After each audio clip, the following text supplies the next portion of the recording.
He's back! Donald Trump captured the world's attention with his deal of the century, a peace plan aimed at resolving the Israeli-Palestinian conflict. Touted as a roadmap to a brighter future, the plan was met with reactions ranging from cautious optimism to outright condemnation. Unveiled in January 2020, it proposed a two-state solution, igniting a firestorm of debate. Critics decried it as biased, while supporters lauded it as a pragmatic shakeup. This essay delves into Trump's controversial Gaza Plan and its potential ramifications. Buckle up, folks, it's going to be a bumpy ride.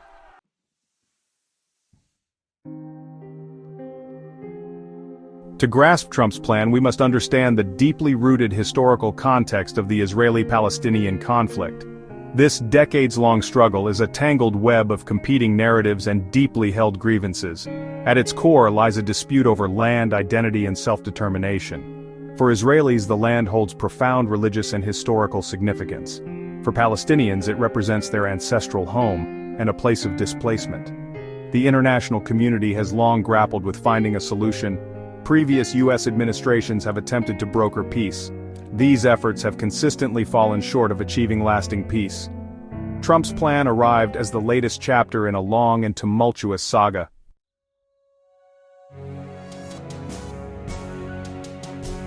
Navigating the labyrinthine corridors of the Israeli-Palestinian conflict and deciphering the intricacies of Trump's proposed solution requires a nuanced understanding of the historical context, the key players involved, and the competing narratives that shape perceptions on both sides.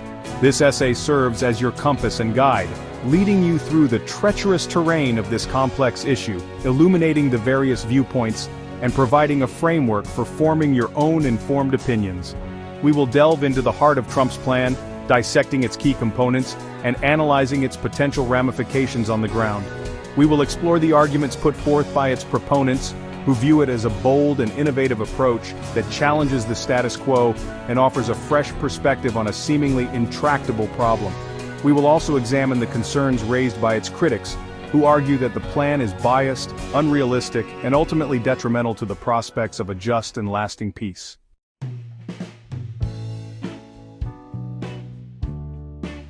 The land we now know as Israel and the Palestinian territories has been a crucible of civilizations, religions, and empires for millennia.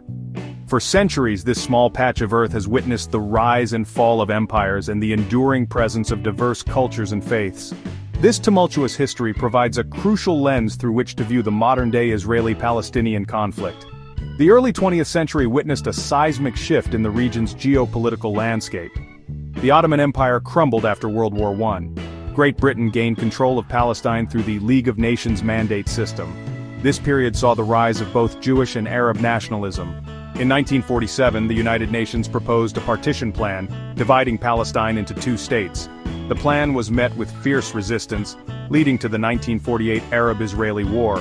The war resulted in Israel's victory and the displacement of hundreds of thousands of Palestinians, leaving a legacy of unresolved grievances.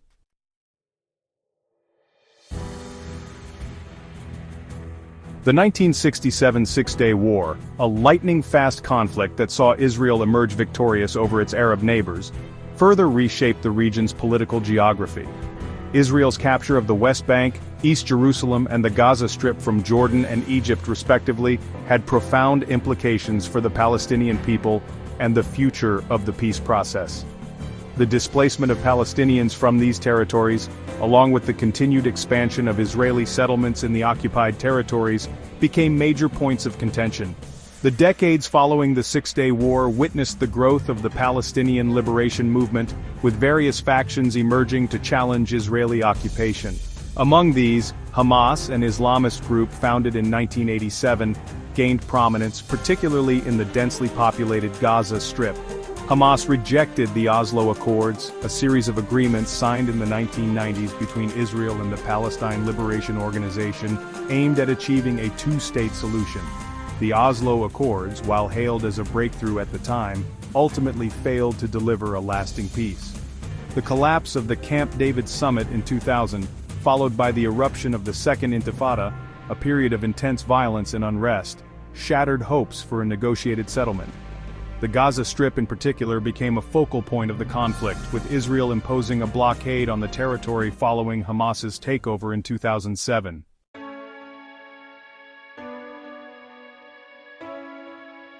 The United States has long played a pivotal role in the Israeli-Palestinian conflict, both as a mediator and as a key ally of Israel.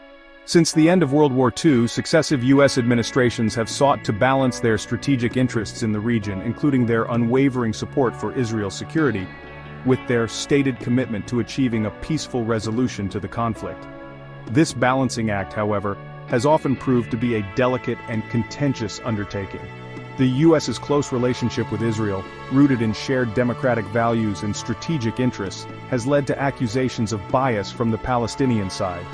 The U.S.'s provision of billions of dollars in military aid to Israel, along with its frequent use of its veto power in the United Nations Security Council to block resolutions critical of Israel, has fueled perceptions of an uneven playing field.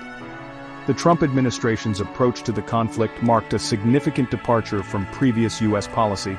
Trump's decision to recognize Jerusalem as the capital of Israel, a move that had been avoided by his predecessors for decades, drew widespread international condemnation and further inflamed tensions. This move, coupled with the Trump administration's close ties to the Israeli government, raised concerns among Palestinians and many in the international community that the U.S. was no longer an honest broker in the peace process.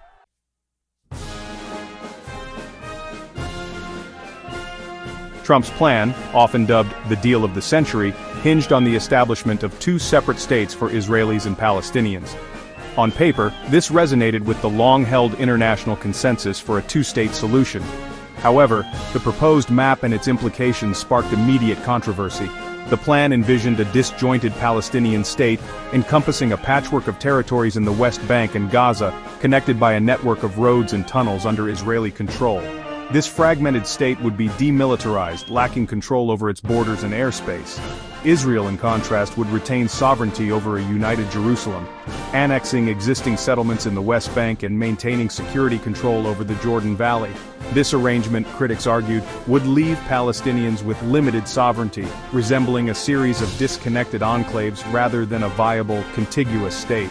The status of Jerusalem, a city sacred to both Jews and Muslims, remained a particularly contentious point. Trump's plan recognized Israeli sovereignty over the entire city, including East Jerusalem, which Palestinians claim as the capital of their future state. This unilateral declaration, breaking with decades of international consensus, drew condemnation from the Arab world and much of the international community, further fueling tensions and solidifying Palestinian opposition to the plan.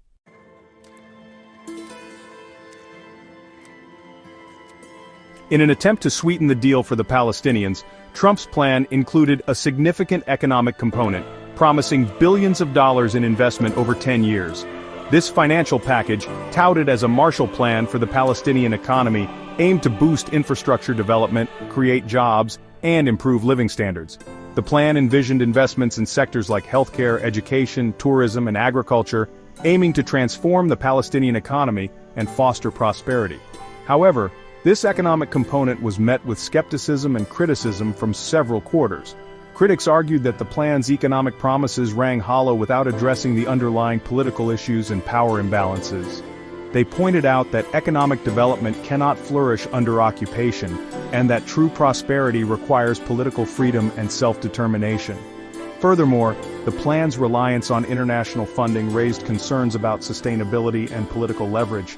The Trump administration pledged to raise funds from Gulf states and other international donors, but it remained unclear whether these pledges would materialize, particularly given the plan's controversial nature and lack of Palestinian support.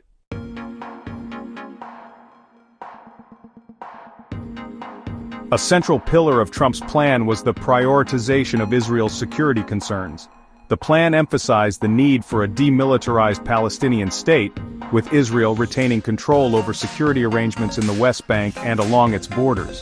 This included Israeli oversight of the Jordan Valley, a strategically important area that Israel considers essential for its defense. The plan's focus on security resonated with Israeli concerns about terrorism and regional instability.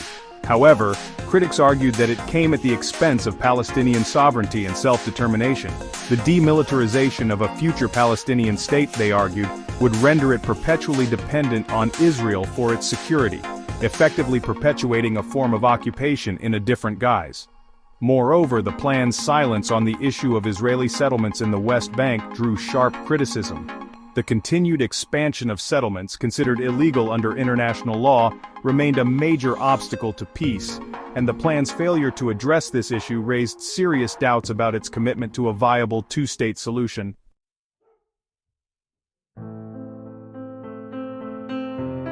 The Trump administration presented its plan as a take-it-or-leave-it proposition, setting forth a series of preconditions for Palestinian statehood that were widely seen as non-starters. These preconditions included the complete disarmament of Hamas, the recognition of Israel as a Jewish state, and the cessation of all claims to lands that were part of Israel before 1967. These demands, seen by Palestinians as unrealistic and humiliating, effectively killed any chance of the plan gaining traction. Palestinian leaders, already deeply distrustful of the Trump administration's motives, rejected the plan outright, denouncing it as a blatant attempt to legitimize Israeli control over Palestinian land and undermine their aspirations for a viable and independent state. The international community, with the exception of a few close allies of the United States, largely echoed the Palestinian sentiment. The United Nations, the European Union, and major world powers expressed reservations about the plan, emphasizing the need for a negotiated solution based on international law and previous agreements. With little to no international support, and facing staunch opposition from the Palestinians, the Trump plan seemed destined to join the long list of failed peace initiatives in the region.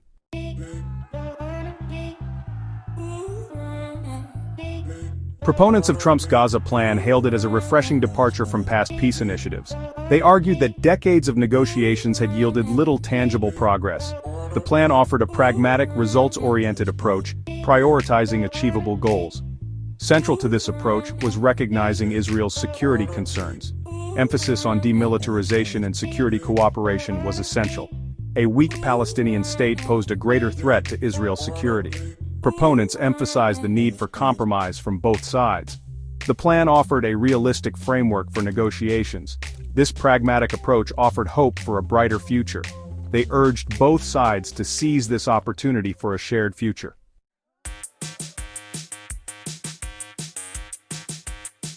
Trump's Gaza plan emphasized economic development as a catalyst for peace, promising billions in investments to transform the Palestinian economy.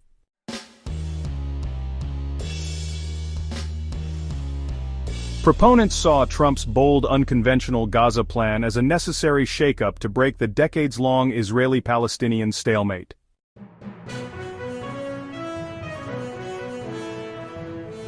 Critics denounced Trump's Gaza plan as biased, undermining international law, and favoring Israeli control over Palestinian territories.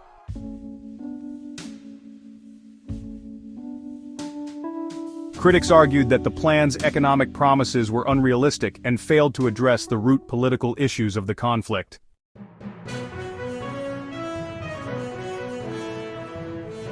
The plan's focus on Israeli security raised concerns about Palestinian sovereignty and the viability of a demilitarized Palestinian state.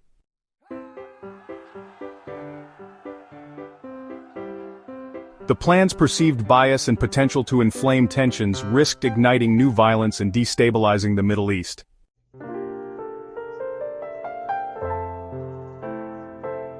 The international community was sharply divided, with most countries condemning the plan and questioning the U.S.'s role as a mediator.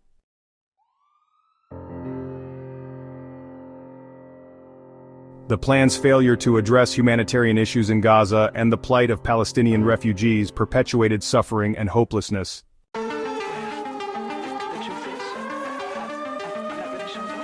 Ultimately, Trump's Gaza plan deepened divisions and failed to provide a credible framework for lasting peace.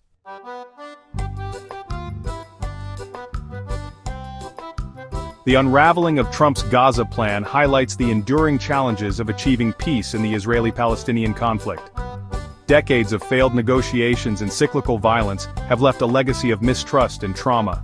Yet, the need for a peaceful resolution remains urgent.